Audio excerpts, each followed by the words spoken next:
The year 1014 Anno Domini. The Balkan Mountains, the Kleidion Pass. The air is thick and still, saturated with the smell of blood, sweat, and fear, a stench that even the cool mountain wind cannot disperse. The battle is over. The victory of the Byzantine Empire, the Romans, was total, crushing, absolute. But the silence that has fallen over the gorge is more terrifying than any battle cry. The camera slowly drifts over a field strewn with abandoned weapons and bodies. And then it finds them. A column, an endless, inhuman procession stretching for miles. 15,000 captive Bulgarian warriors, the flower of a nation, an army that had tormented the empire's eastern border for decades. Now they are going home, but they cannot see the road. Their eye sockets are bloody, empty wounds, crudely burned out with red-hot iron. They walk, holding onto each other's shoulders, stumbling and falling, merged into one gigantic, blind, suffering creature.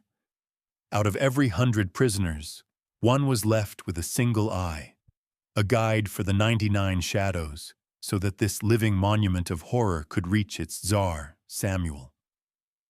This march is not just an act of vengeance, it is a political statement, as cold as the steel of a Byzantine sword.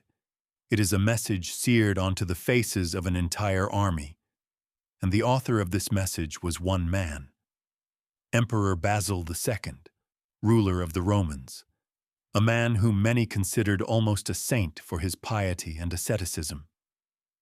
It is here, in this bloody gorge, that the central paradox of his reign and his personality is born, a question that will echo through the centuries. How could an ascetic emperor, a warrior monk, restore Byzantium to its former glory by committing one of the most brutal acts in human history? How could sanctity and monstrous ruthlessness not just coexist, but merge into one within the soul of a single ruler, becoming the foundation for the last golden age of a great empire? The answer to this question lies hidden in decades of humiliation, war, and an unyielding will that transformed a tormented youth into the merciless Bulgar-Slayer. To understand how the monster, or perhaps the saint capable of monstrous acts, was born, we must travel back to the second half of the 10th century and see the world through his eyes. The Byzantine Empire, or Romania, as its inhabitants called it, was no longer the all-powerful heir of Rome that had stretched from Gibraltar to the Euphrates. It was a colossus with feet of clay, a vast but weakened state, constantly on the defensive, perpetually fighting a war on 2 or even 3 fronts. In the east, the Islamic world was rising in the form of the Fatimid Caliphate, threatening vital provinces in Syria and Anatolia. To the north, beyond the Danube, hordes of Pechenegs roamed, ready at any moment to descend upon the Balkan territories. But the most terrible and existential threat to Constantinople in those years was the First Bulgarian Empire. This was no mere horde of barbarians. Under the rule of its ambitious czars, like Simeon the Great, Bulgaria had transformed into a powerful empire. It had adopted Orthodox Christianity, created its own Slavic script and culture, and most terrifyingly, laid claim to the legacy of Rome itself. The Bulgarian czars dreamed not just of defeating Byzantium, they dreamed of becoming it, of planting their flag over the Hagia Sophia and creating a new Slavo-Greek empire with its capital in Constantinople. This century-long struggle was not just a war for territory. It was a war for the soul of the Orthodox world, a war for the survival of 2 civilizations. Within Byzantium itself, there was no peace either. Powerful aristocratic clans of Anatolia, the Dynatoi, owned vast landed estates, maintained private armies, and looked upon the central authority in the capital with ill-disguised contempt. ready at any moment to rebel for their own interests. The empire resembled an old, cracked ship, battered by waves from all sides and eaten away by worms from within. It was into this world, full of danger and uncertainty, a world where survival demanded not nobility, but an iron will and ruthlessness, that the future Emperor Basil II was born. He was born in an era when greatness was but a memory, and the only reality was a brutal struggle for existence. Basil was born porphyrogenitos, that is, in the special purple chamber of the imperial palace, which made his legitimacy indisputable. He was a direct descendant of the great Macedonian dynasty, founded by his great-great-grandfather, a former stable hand, who became Emperor Basil I. This dynasty had given Byzantium a period of revival, and the very fact of belonging to it placed colossal expectations on the young heir. However, in the world of Byzantine politics, legitimacy was more of a target on one's back than a reliable shield. His father, Emperor Romanos II, died young, leaving two minor sons on the throne, Basil and Constantine, and their ambitious, scandalously famous mother, Empress Theophano. Power, having slipped from weak, childish hands, did not remain unclaimed for long. It was immediately seized by powerful military aristocrats. First, the celebrated general Nikephoros II Phocas took the throne as co-emperor and regent, marrying the dowager empress. He was a grim and ascetic warrior who despised the luxury of the capital, but it was he who recaptured Crete and part of Syria for the empire. Then, in a bloody palace coup, in which Theophano herself was rumored to have participated, Nikephoros was murdered, and his place was taken by another brilliant general, his nephew John I Tzimiskes. Throughout all these years, the legitimate emperors, Basil and his brother, lived in the great palace, surrounded by luxury but stripped of all real power. They were living icons, symbols of the dynasty's continuity, but in reality, they were honored prisoners in a golden cage. Basil saw that real power belonged not to those who had a right to it by blood, but to those who held a sword and had the army's support. He watched the Game of Thrones, where betrayal was the norm and murder was the most effective political argument. This childhood and youth, spent in the shadow of usurpers, in constant fear for his life, left the deepest scar on his soul, one that would define his entire future and his style of rule. An invisible burden lay upon the shoulders of every emperor of the Macedonian dynasty, a sacred duty that could be called a kind of dynastic prophecy.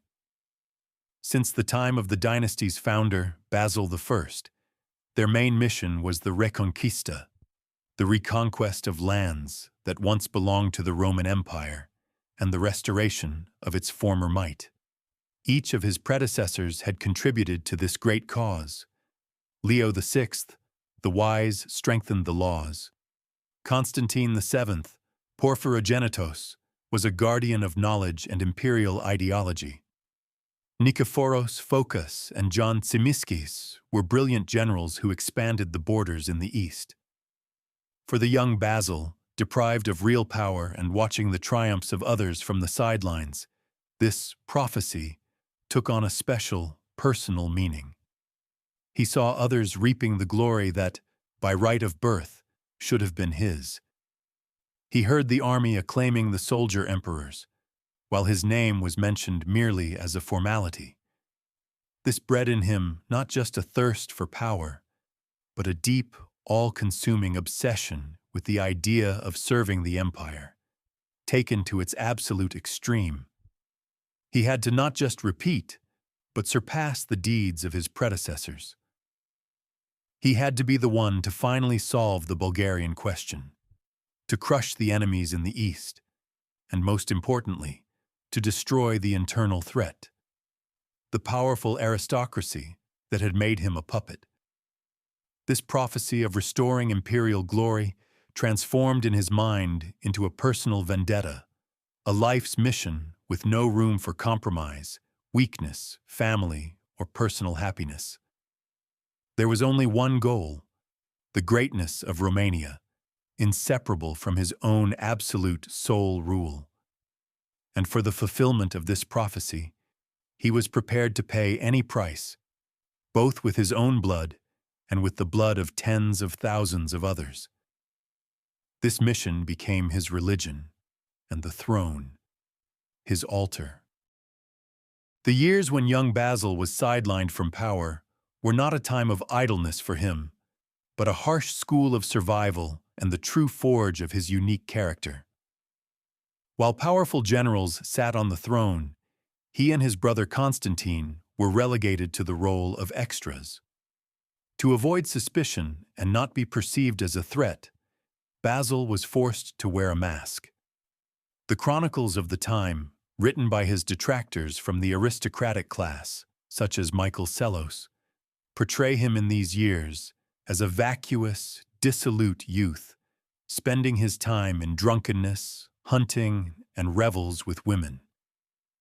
However, this was most likely a deliberate and brilliant disguise. He understood the cardinal rule of Byzantine politics. As long as you are considered a nobody, you are safe. Behind this facade of feigned frivolity hid a sharp mind, incredible powers of observation, and a simmering, restrained rage.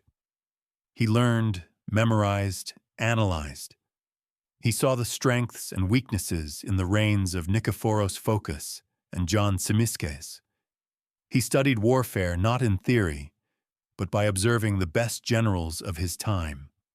And most importantly, he cultivated within himself what would become his greatest weapon: phenomenal patience and a profound contempt for the aristocratic elite who looked down on him. It was during these years of humiliation that his famous asceticism was born. It was not an innate quality or the result of deep piety. Initially, it was a defense mechanism. By renouncing luxury, he made himself less dependent. By avoiding political intrigue, he became inconspicuous. This forced simplicity, this life resembling that of a soldier, eventually became his second nature. He discovered that by rejecting excess, he gained incredible clarity of mind and concentration of will. His asceticism became his armor against the corrupting luxury of the court and his sword, cutting away everything unnecessary on his path to his main goal. Thus, humiliation did not break him, but forged him, turning him into a man devoid of weaknesses, emotions, and attachments. The perfect autocrat. In the year 976, the co-emperor John Tzimiskes dies, and the 19-year-old Basil II, along with his brother Constantine VIII, finally becomes the formal, absolute ruler. However, the decades of rule by military usurpers had not been in vain. All real power, the army and the administration, were in the hands of powerful aristocratic clans, primarily the Phocas and Skleros families. They had no intention of handing over the reins of government to a boy, whom they were accustomed to seeing as a mere shadow on the throne. Almost immediately, a massive rebellion erupts in the east of the empire, led by one of the best generals of his time, Bardas Skleros. He proclaims himself emperor, and nearly all the Anatolian armies flock to his banner. For Basil, this is the moment of truth. He finds himself almost completely isolated, controlling only the capital and the adjacent European provinces. His treasury is empty. His best troops have betrayed him. It seems his reign will end before it has even begun. It is in this desperate situation that Basil first displays the qualities that will define his entire reign: an iron resolve, unconventional thinking, and a willingness to make any alliance for the sake of victory. He makes a move that shocked many in Constantinople. He turns for help not to his subjects, but to the barbarians from the north, to the Kievan prince, Vladimir Sviatoslavich. He concludes an unprecedented treaty. Vladimir provides him with a 6,000-strong elite corps of Varangians in exchange for the hand of Basil's sister, the purple-born Princess Anna, and the adoption of Christianity by Russes in the Byzantine Rite. This alliance was a geopolitical masterpiece. Basil not only gained a personal guard loyal only to him, but also brought the vast and wild land of Russes permanently into the orbit of Byzantine civilization. The arrival of the Varangians was the turning point. In decisive battles, the rebels were crushed. Basil had shed his first blood, not as a general in gleaming armor, but as a desperate politician willing to risk everything, including his own sister's honor, to save his throne. This ordeal taught him the most important lesson. Power is not granted by birthright. It is won in a merciless struggle. The humiliations suffered in his youth and the mortal danger of two great rebellions, that of Bardas Skleros and then Bardas Phocas, left an unhealing wound in Basil's soul and gave birth to his inner demon, a total, absolute distrust of people. He came to the firm conviction that any aristocrat, any general, any dignitary was by nature a potential traitor, waiting only for the opportune moment to plunge a knife in his back. For him, loyalty became an empty word. He believed only in self-interest and fear. This paranoid suspicion became the core of his political philosophy and the main driving force behind his internal reforms.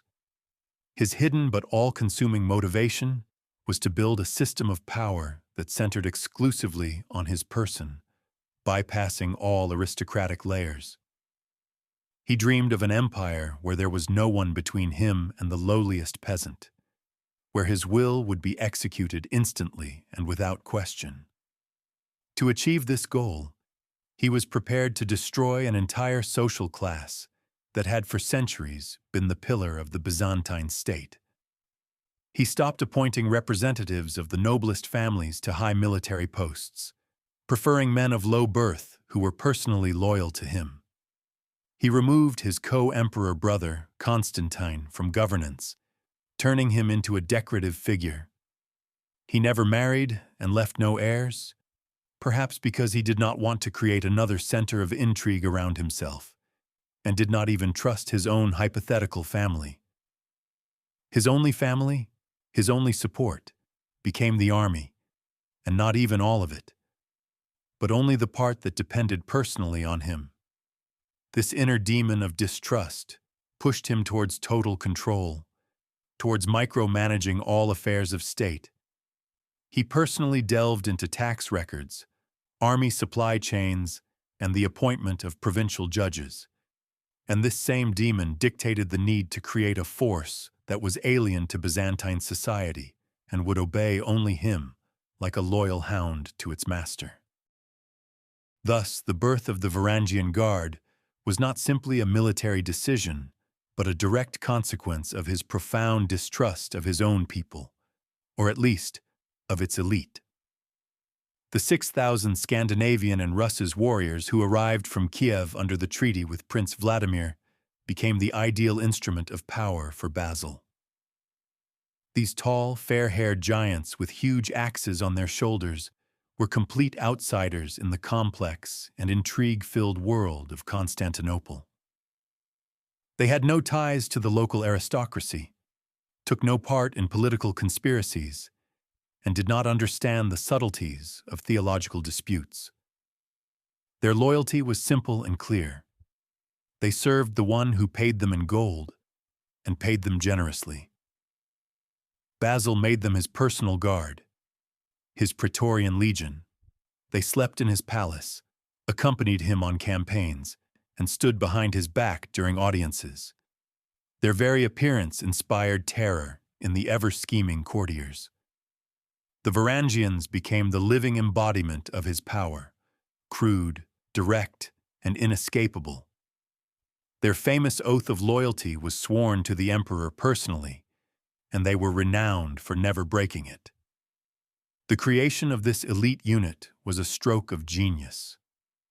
Firstly, he gained a completely loyal military force that he could use against both external enemies and for crushing internal rebellions, which he did with terrifying efficiency.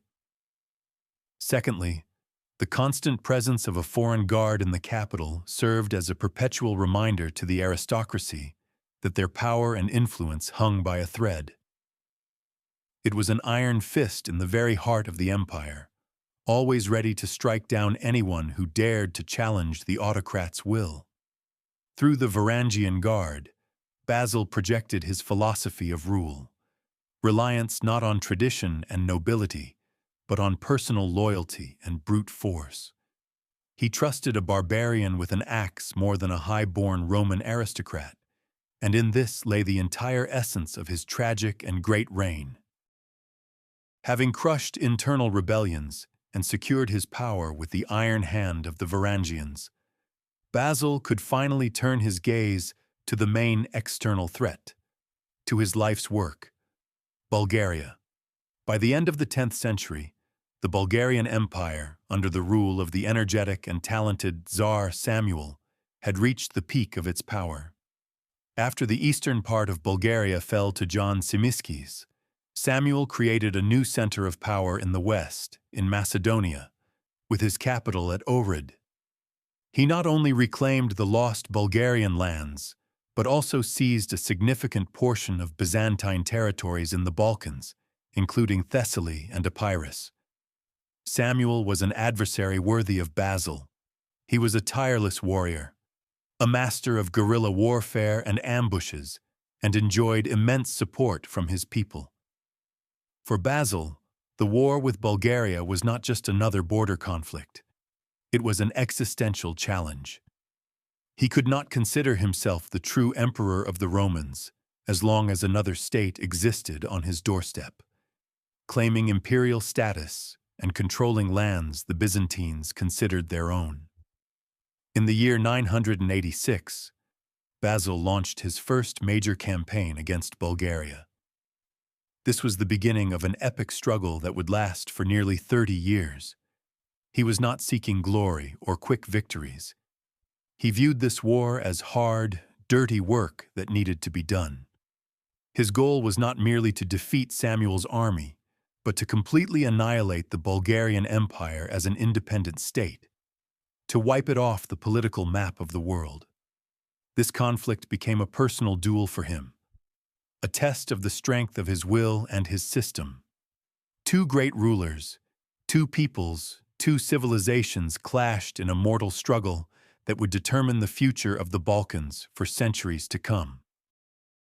Basil's very first major campaign against the Bulgarians turned into a catastrophe for him and became, perhaps, the most important lesson of his military career. In the year 986, at the head of a 30,000-strong army, he invaded Bulgaria and laid siege to the city of Sredets, modern-day Sofia. However, the siege dragged on. Supply problems began to plague the Byzantine camp, and worse, rumors spread that the Bulgarian army, under the personal command of Tsar Samuel, was flanking them to cut off their retreat. Basil, showing indecision, ordered the siege to be lifted and the army to withdraw. This was exactly what Samuel had been waiting for. In a narrow mountain pass known as the Gates of Trajan, the Bulgarians set a classic ambush. They descended upon the retreating Byzantine column from the heights, sowing panic and chaos. The defeat was total. The greater part of the Roman army was annihilated or taken prisoner. The imperial tent, the treasury, and all the insignia of imperial power were captured. Basil himself, with the remnants of his Varangian Guard, miraculously managed to break through and escape. This was not just a military defeat, it was a profound personal humiliation. The Emperor of the Romans, a descendant of the Macedonian Dynasty, had fled the battlefield like a common coward. This event had far-reaching consequences. Firstly, it provoked the Second Great Rebellion of the aristocracy, led by Bardas Phocas, who decided that the young emperor was weak and unfit to rule. Secondly, it forever changed Basil's approach to warfare. He understood that he could not defeat Samuel in a single decisive battle. He realized that this war could not be won with a swift assault or brilliant tactics. Victory would require decades of persistent, methodical, ruthless effort. He would never again risk everything in a single engagement. From now on, his strategy would be one of attrition, a scorched earth policy, the slow strangulation of the enemy. The defeat at the gates of Trajan became the anvil on which his future tactics were forged. Tactics not of a genius, but of a reaper, as relentless as fate itself. The central figure, the antagonist, and in some ways, the dark mirror of Basil himself, was Tsar Samuel of Bulgaria. To ignore his personality is to fail to understand the scale and ferocity of this war. Samuel was no primitive barbarian chieftain. He was one of 4 Komitopuli brothers, sons of the governor of a Bulgarian province, who led the resistance against the Byzantines after the fall of the eastern part of their kingdom. Outliving his brothers, he became the sole ruler and proved himself to be an outstanding statesman and general. He created a vast state stretching from the Black Sea to the Adriatic and built a new capital in Ohrid. Like Basil, he was tireless, personally led his troops into battle, shared all their hardships, and was boundlessly loved by his people. But if Basil was the embodiment of systematic order, cold logic, and the bureaucratic might of Byzantium, Samuel was a master of improvisation, swift raids, and guerrilla tactics. He avoided large-scale battles where the Byzantine heavy infantry and cavalry had the advantage, preferring to inflict quick and painful strikes, set ambushes, and appear suddenly where he was least expected. Their 30-year confrontation was not just a clash of 2 armies, it was a duel of 2 characters, 2 wills. Each saw in the other the main threat to his cause, his people, his world. Basil wanted to destroy the Bulgarian Empire. Samuel wanted to crush Byzantium and found his own empire on its ruins.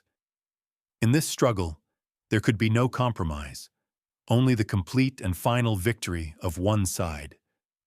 This personal enmity, this deep, almost intimate understanding of each other as arch-nemeses, gave the war a special ferocity. Basil knew that as long as Samuel lived, Bulgaria would not be conquered. Samuel knew that as long as Basil sat on the throne in Constantinople, his people would not be safe. It was a clash of 2 titans, and it was inevitably destined to end in tragedy. The rout at the gates of Trajan was the catalyst that set in motion all the hidden forces of the Byzantine opposition. The aristocratic clans, humiliated and angered by Basil's autocratic rule, saw his military failure as their chance. Bardas Phocas, nephew of the murdered Emperor Nikephoros and one of the most powerful men in the empire, formed an alliance with his former enemy, the still exiled Bardas Skleros, and launched a new, even larger rebellion. This time, the threat was mortal. The rebels held nearly all of Asia Minor, the heartland and breadbasket of the empire. Basil was once again trapped in Constantinople, but this time he was no longer a naive youth. The lesson had been learned. He acted swiftly and decisively. Relying on his loyal European army and, most importantly, on the 6,000-strong Varangian Corps that had arrived from Kiev, he launched a counteroffensive. The culmination of this struggle was the Battle of Abydos in the year 989. Basil did not hide behind the walls of his capital. He personally led his army, demonstrating to all that he was not just a nominal ruler, but a true warrior, Legend has it that before the battle, like an ancient hero, he rode out before his lines holding an icon of the Theotokos. At the height of the battle, Bardas Phokas, attempting to decide the outcome in single combat, charged directly at Basil, but suddenly fell from his horse and died, officially from a stroke, but rumored to be from poison. The death of their leader caused panic in the rebel ranks, and they were utterly defeated. The victory at Abydos became Basil's moment of final choice, his Rubicon. He had not just crushed a rebellion, he had established himself as the sole and undisputed master of the empire. He had learned from his own experience that the aristocracy was a cancerous tumor on the body of the state, one that needed to be burned out with a hot iron. This moment sealed his reputation as a soldier emperor and definitively severed all ties between him and the high nobility. From now on, his war would be fought on two fronts, the external one against the Bulgarians, and an internal one, secret but no less brutal, against his own subjects. Having won the civil war and definitively established his power, Basil began to implement the second part of his plan, an economic war against the aristocracy. He understood that a military victory over the rebellious generals was only a temporary measure. To eradicate the threat once and for all, he had to cut its economic roots. The power of the Dynatoi, the great landowners, was based on their vast estates, their latifundia, which they constantly expanded by absorbing the lands of free peasant soldiers who formed the backbone of the Byzantine army. This process not only weakened the military might of the state, but also created semi-independent feudal domains within the country. Basil dealt a devastating blow to this system. In the year 996, he issued a famous law that abolished the 40-year statute of limitations on illegally acquired lands. From then on, any land seized by aristocrats from peasant communities or the state since the beginning of his grandfather, Constantine VII's reign, had to be returned without any compensation. This was an almost revolutionary act that caused shock and hatred throughout the aristocratic elite. But Basil went even further. He introduced the so-called allelengion, a system of collective tax liability, under which wealthy landowners were obliged to pay taxes for their impoverished and ruined peasant neighbors. This was a stroke of genius. It not only ensured a stable flow of taxes into the treasury, but also made it economically disadvantageous for aristocrats to ruin the peasants. These reforms were his true, quiet war. He waged it not with a sword, but with a pen. Not on the battlefield, but in the silence of palace offices. But it was no less brutal and had far more long-lasting consequences. He was deliberately destroying a social structure that had existed for centuries to build on its ruins, a centralized, absolute monarchy where all subjects, from the lowliest peasant to the noblest patrician, would be equally slaves to one master, the emperor. The endless, grueling war in the Balkans and the radical internal reforms demanded a colossal exertion of the entire empire's strength. Decades of continuous campaigns, which Basil almost always led personally, drained the treasury despite all his efforts to replenish it.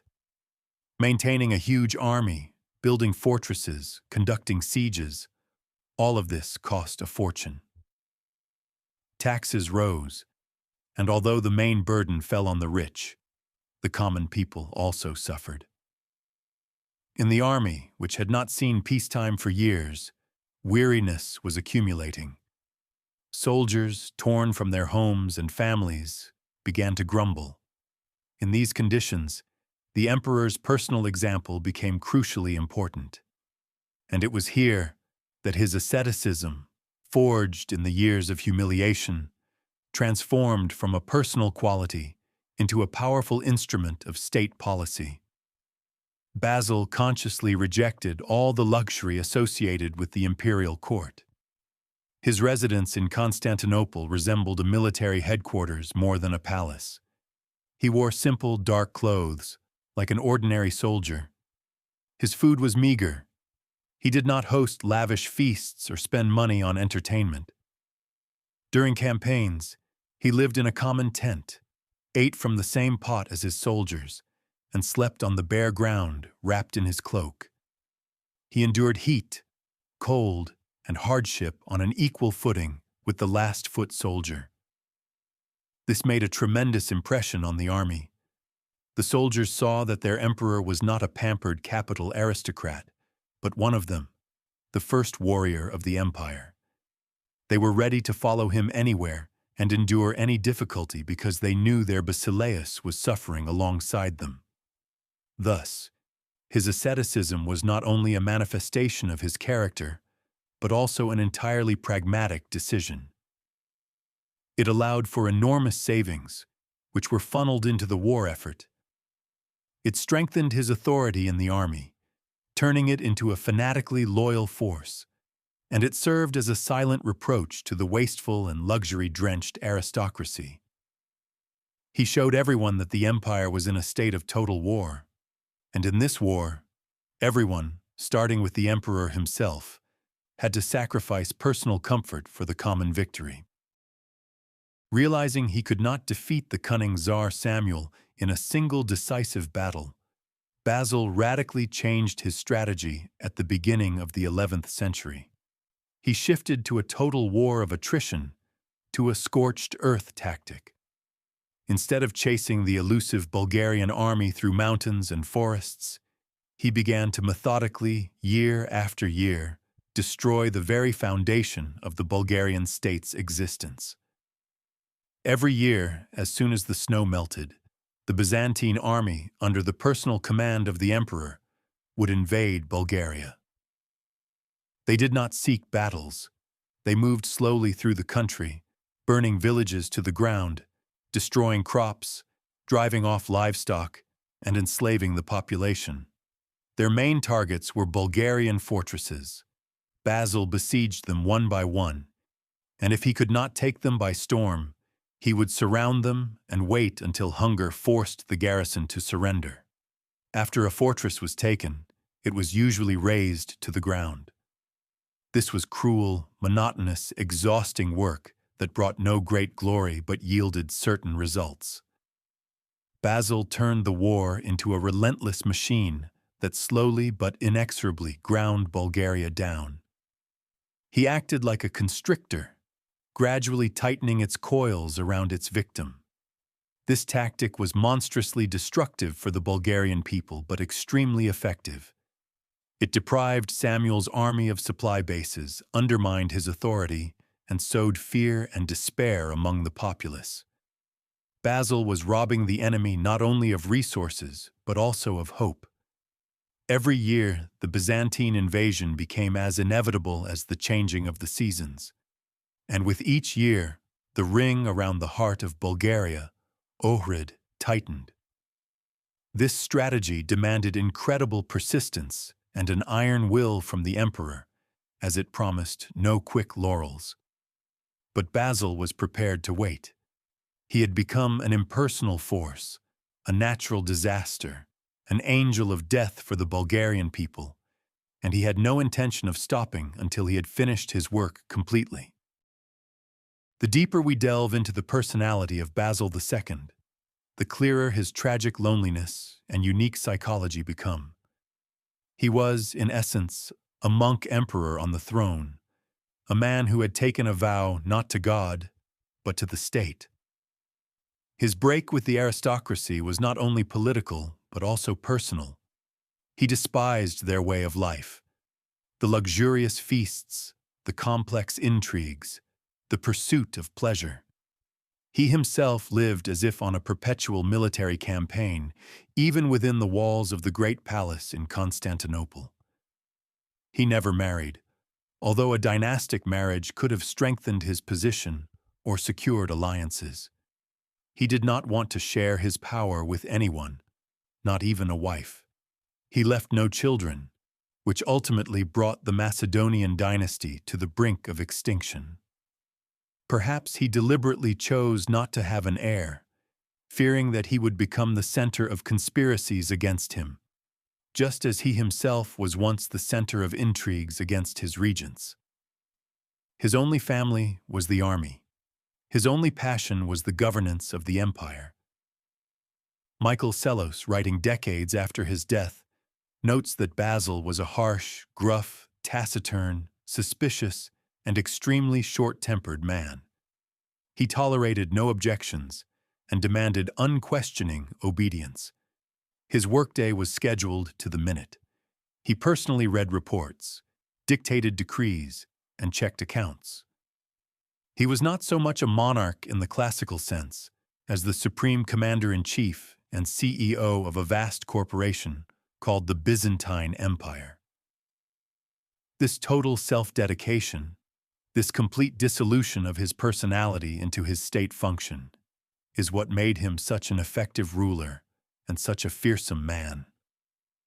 He was devoid of the usual human weaknesses and attachments that might have distracted him or made him show mercy. He looked at the world not as a man, but as the personification of the state, for which people were merely cogs in a huge machine. His inner struggle, if it existed at all, was not a choice between good and evil, but a choice between more or less effective ways of achieving a set goal. And if the greatness of the empire required the sacrifice of humanity, his own and others, he did it without the slightest hesitation. By the year 1014, the nearly 30-year war had reached its climax. Basil's strategy had borne fruit.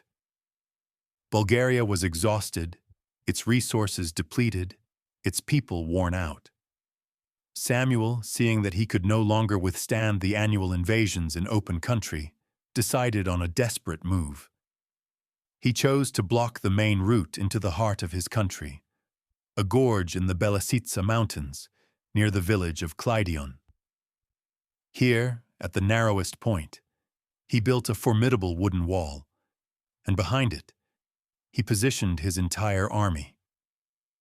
He hoped that the Byzantines, faced with this insurmountable obstacle, would be forced to retreat, as they had once done at the gates of Trajan. This was his final gamble. Basil, upon reaching the gorge, indeed found himself at a dead end. His army repeatedly assaulted the wall, but the Bulgarians, fighting with the desperation of the doomed, repelled every attack. For several days, the Byzantines suffered heavy losses, and it seemed that Samuel's plan had worked. The emperor was facing the threat of another humiliating defeat. In this critical moment, the full essence of his character is revealed: his persistence, his refusal to admit defeat, and his ability to trust his commanders. He understood that a frontal assault was futile, but instead of retreating, he began to search for a way around. The noose he had been tightening around Bulgaria's neck for so long now seemed to have become a noose for himself. The tension reached its peak. Decades of struggle, rivers of spilled blood, the fate of two empires, everything was to be decided here, in this narrow, blood-soaked gorge. For Basil, this was not just another battle. It was history's judgment on his life's work, and he could not afford to lose. At the moment when the situation seemed hopeless, one of Basil's generals, the strategos of Philippopolis, Nikephoros Xiphias, proposed a daring plan. He had noticed that the mountain ridge flanking the Bulgarian position did not look entirely impassable. He volunteered to lead a select detachment on a risky flanking maneuver along barely visible mountain paths to strike the Bulgarians from the rear. Basil, unlike many autocratic rulers, knew how to listen to sound advice and trust his capable subordinates. He gave his consent. What Xiphias and his men accomplished was a true feat of arms. For several days, at the risk of falling into chasms, they scrambled over the mountains, carrying their weapons and armor. Finally, on the 29th of July, 1014, they appeared, completely unexpectedly, in the rear of the Bulgarian army. While Basil launched a new, diversionary attack from the front, Xiphaius's detachment, with a deafening war cry, fell upon the Bulgarians from behind. The effect was stunning.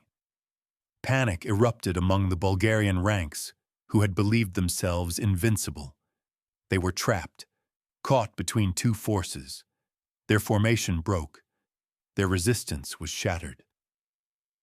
A frantic flight began, which quickly turned into a massacre. Tsar Samuel himself only narrowly escaped capture or death.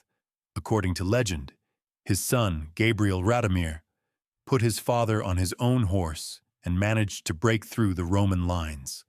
This military stratagem, a combination of the commander-in-chief's persistence and his subordinates' initiative, completely changed the course of the battle, and, as it turned out, the entire war.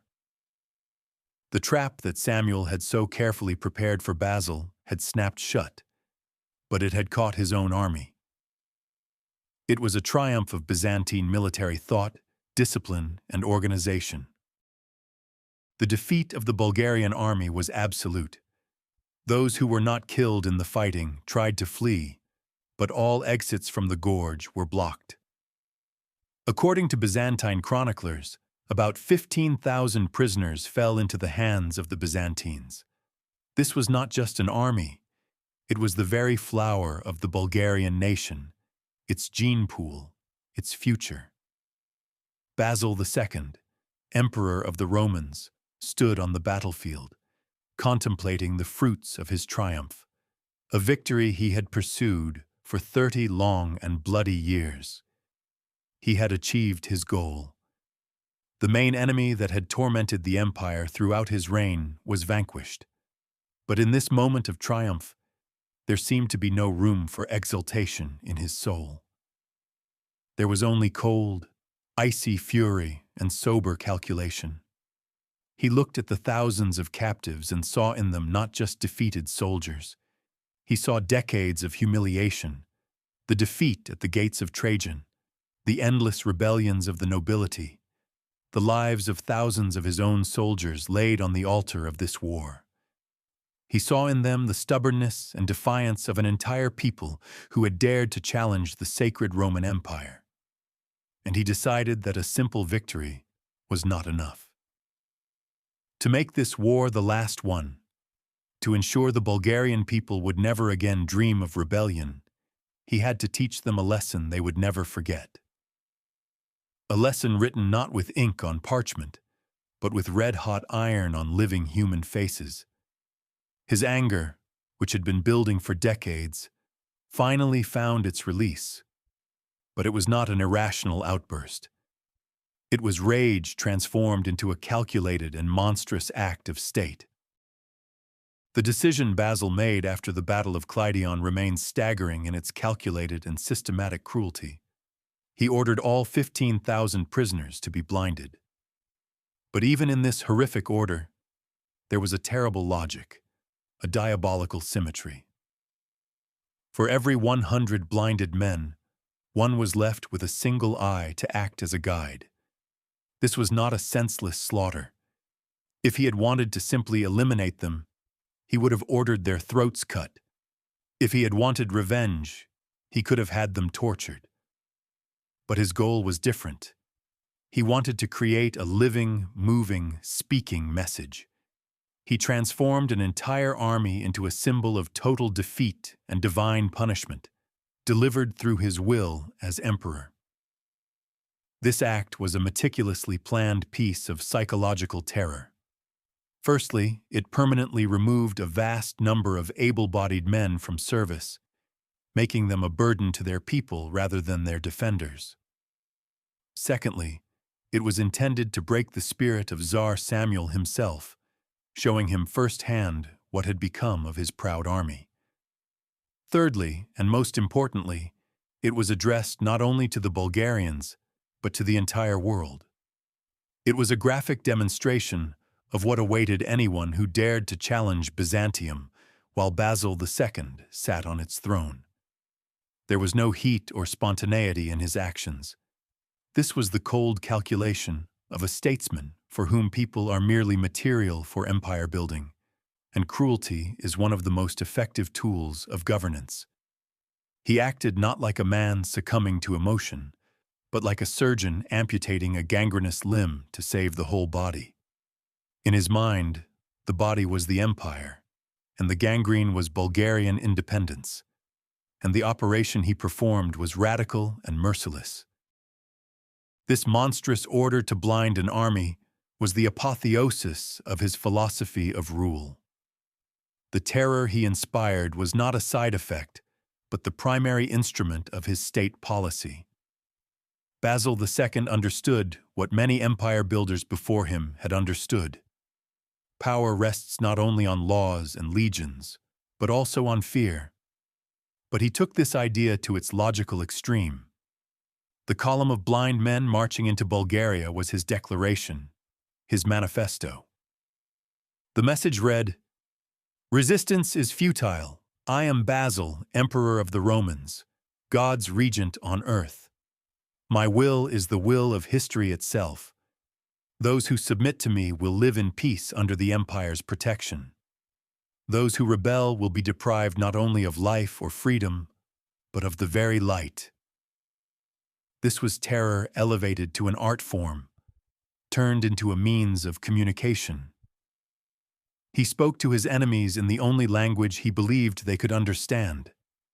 This act also definitively cemented the nickname his own soldiers had given him, Bulgar-Slayer. There was nothing derogatory about it. On the contrary, it was a recognition of his relentless efficiency. He was the one who solved the problem that had plagued the empire for a century. The price of this solution was 15,000 pairs of burned-out eyes, but from the perspective of Byzantine state necessity, the price was acceptable. He deliberately crafted a reputation as a ruler with whom it was impossible to negotiate, whom one could not deceive or pity, whom one could either accept as a master or be destroyed by. And this reputation worked. After Kleidion, many Bulgarian fortresses and cities surrendered without a fight, because they knew the alternative that awaited them. Terror proved to be a more effective weapon than swords and siege engines. How could this man, who committed such an inhuman act, simultaneously be deeply religious, spending hours in prayer and considering himself a servant of Christ? This is the most complex enigma of his personality, and the key to it lies in the peculiarities of the Byzantine worldview.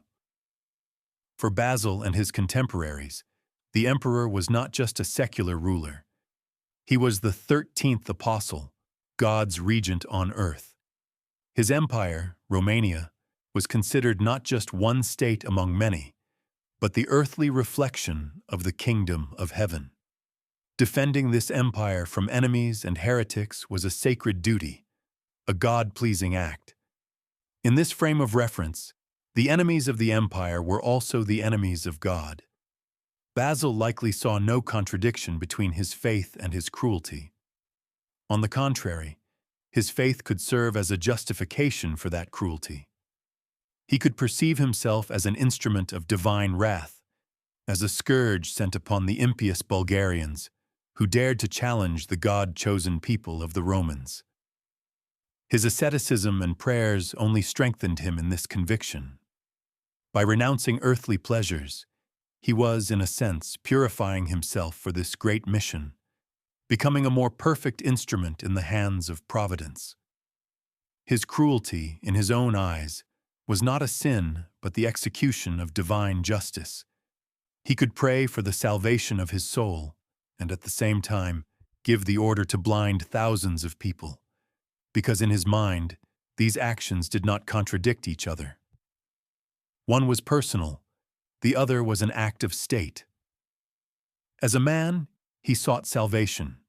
As emperor, he was obliged to ensure the survival and prosperity of his sacred empire by any means, even the most terrible.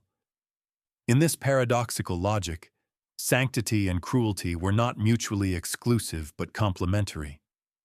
The more holy and close to God he felt, the more right he believed he had to punish the enemies of that God and his earthly kingdom.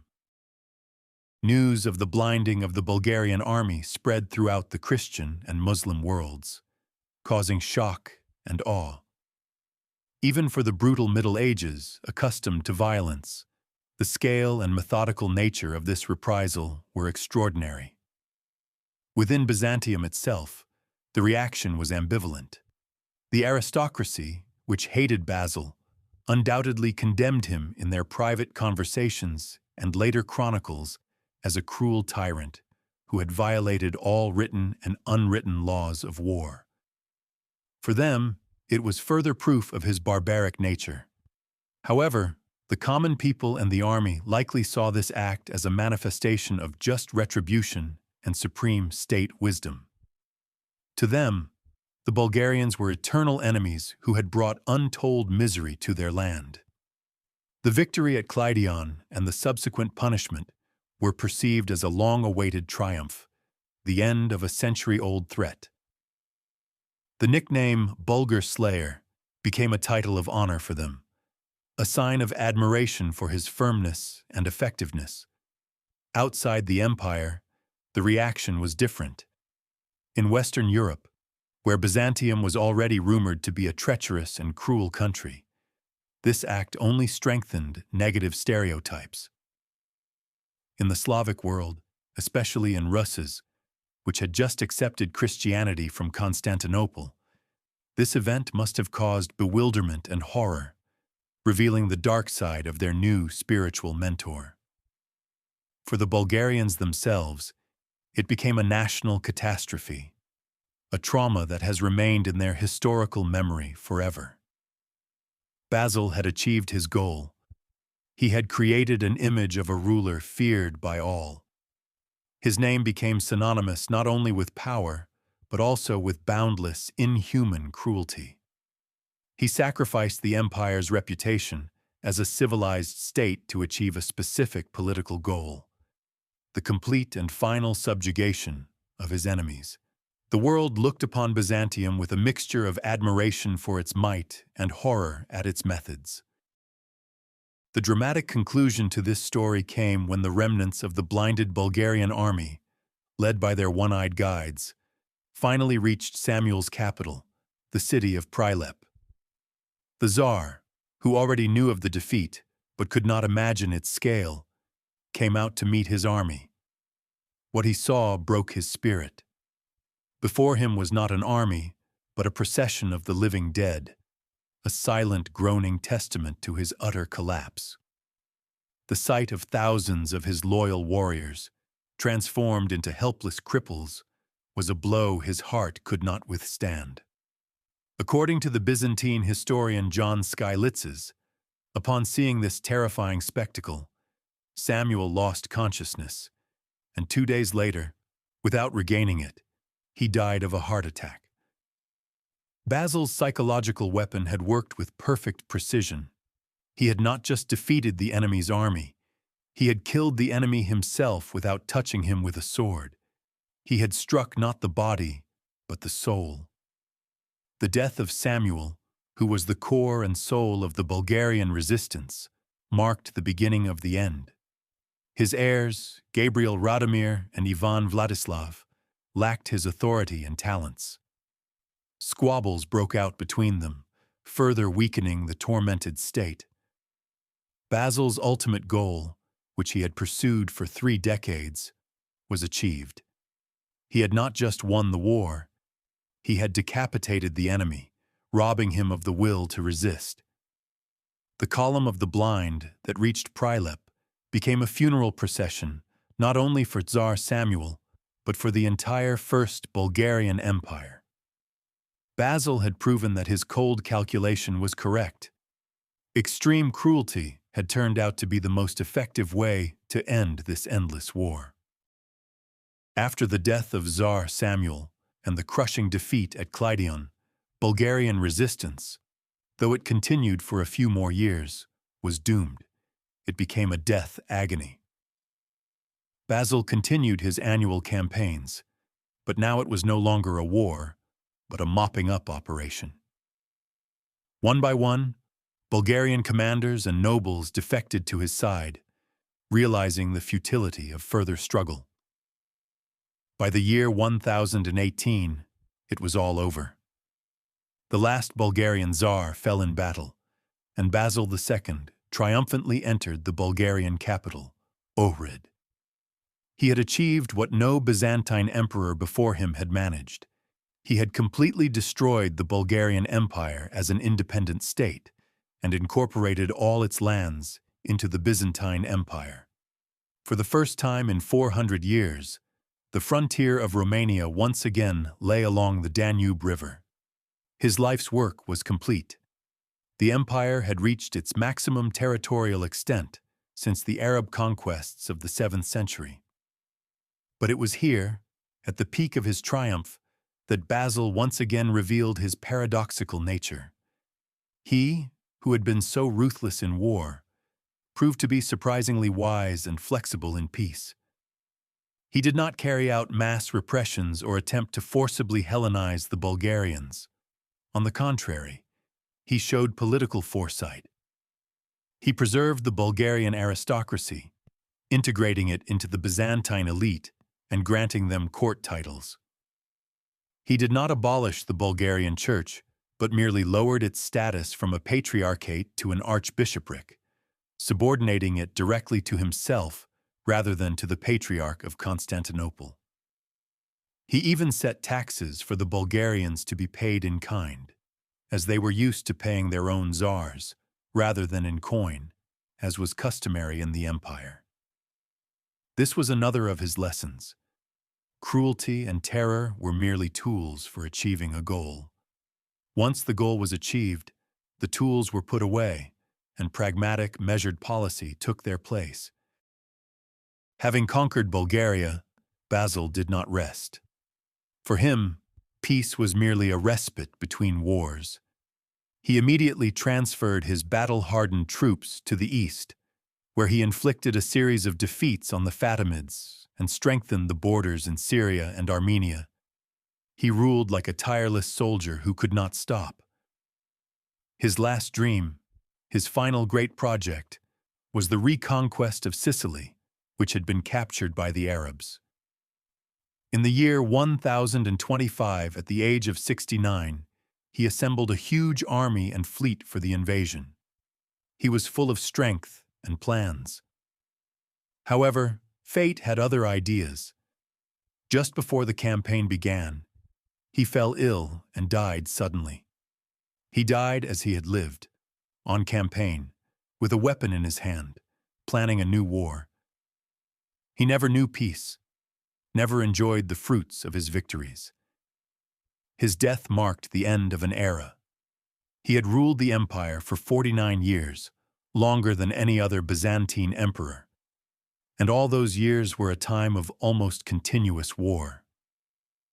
He left his successor, his brother Constantine, a vast, powerful, and wealthy state, with borders more secure than ever before, and a treasury overflowing with gold accumulated through spoils of war and strict economy. He was the perfect crisis manager, a man who pulled the empire from the abyss and raised it to the pinnacle of power. But his system was too dependent on his personality. He had not prepared a successor, left no heirs who could continue his work with the same energy and self-dedication. The soldier died, and with him died the spirit of iron discipline and indomitable will that he embodied. The legacy of Basil II, the Bulgar-Slayer, is as paradoxical as his personality. It is viewed completely differently depending on which side of the border one stands. For the Byzantines, or at least for the state tradition, he remained in memory as one of the greatest emperors in history, on par with Justinian or Heraclius. He was the savior of the fatherland, the restorer of the empire, a holy warrior who crushed the eternal enemies and returned Romania to its rightful place as the first power of the Christian world. His reign became the last true golden age of Byzantium. After his death, a slow but steady decline began, as his successors possessed not a fraction of his talents and will. They squandered the treasures he had amassed, disbanded the army, and allowed the aristocracy to raise its head again, which ultimately led to the disaster at Manzikert in 1071. From this perspective, his cruelty was justified by the result, the decades of peace and prosperity he gave the empire. However, for the Bulgarian people, his name became synonymous with national horror. He is a monster, an executioner, the destroyer of their state, a man who nearly annihilated their nation. The blinding of 15,000 warriors became an unhealing wound in their historical memory, a symbol of the centuries-long struggle for independence. In their folklore and history, he remains forever a cruel tyrant. This duality of assessment, savior to some, monster to others, best characterizes his legacy. He was an emperor in the true Roman, pagan sense of the word. A man for whom the good of the state was the highest and only law, before which all moral considerations receded. He showed that greatness and virtue are not always synonymous, and that the foundation of a prosperous empire can be mixed with blood and tears. Now, at the end of our journey, we can attempt to give a final answer to the main question, to solve the paradox of the ascetic emperor and his monstrous cruelty. Basil II was neither a hypocrite hiding a tyrant's nature behind a mask of piety, nor a schizophrenic in whom a saint and a monster were at war. He was a whole, but terrifyingly whole, personality. His asceticism and his cruelty were not opposites, but two sides of the same coin. His absolute fanatical devotion to the idea of the state. His asceticism was his method, a way to achieve total concentration. By renouncing everything personal, family, luxury, pleasure, friendship, he cut away everything that could prevent him from being the perfect ruler. He transformed himself from a man into a function, an impersonal mechanism of imperial power. This freed him from human emotions like pity, compassion, or doubt. And it was this that allowed him to be so ruthless. His cruelty was not an expression of sadism or anger, but a rational, cold, and, from his point of view, most effective tool for achieving a state objective.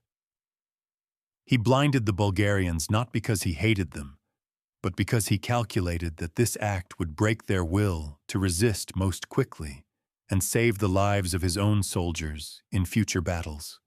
He was merciless to the aristocrats, not out of personal revenge, but because he saw them as a threat to the stability of the state. He sacrificed his personal life, his soul, his humanity on the altar of imperial greatness. In this sense, he was a true ascetic, but his monastery was the empire, and his god was the state. The paradox is resolved when we understand that for him, there was no contradiction. Both his piety and his cruelty served the same purpose. Sanctity gave him the certainty that he was right, and cruelty gave him the tools to assert that right. He was the last Roman on the Byzantine throne, a man for whom the res publica, the public affair, was above all else, including humanity itself. The story of Basil II, the Bulgar-Slayer, extends far beyond the biography of a single ruler. It is a timeless and uncomfortable meditation on the nature of power and the price of civilization. His figure confronts us with fundamental questions that have no easy answers. Can a great statesman who provides his people with peace, stability, and prosperity also be a good person by the standards of ordinary morality? Or does the very nature of supreme power require a person to abandon that morality, to be ready to commit terrible acts in the name of a greater good? The story of Basil tells us that sometimes the most enduring structures of state are built on the most terrible foundations. His empire, shining and powerful, was held together by a mortar of blood and fear. He saved his civilization from ruin, but he did so using methods that this very civilization, at least in word, condemned. He was simultaneously its savior and its most fearsome creation.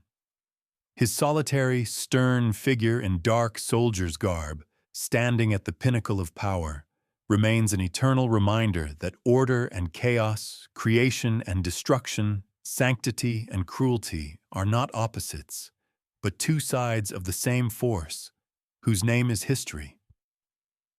And every time we admire the greatness of past empires, it is worth remembering the price paid for that greatness by the nameless thousands, whose tears and suffering watered the tree of statehood.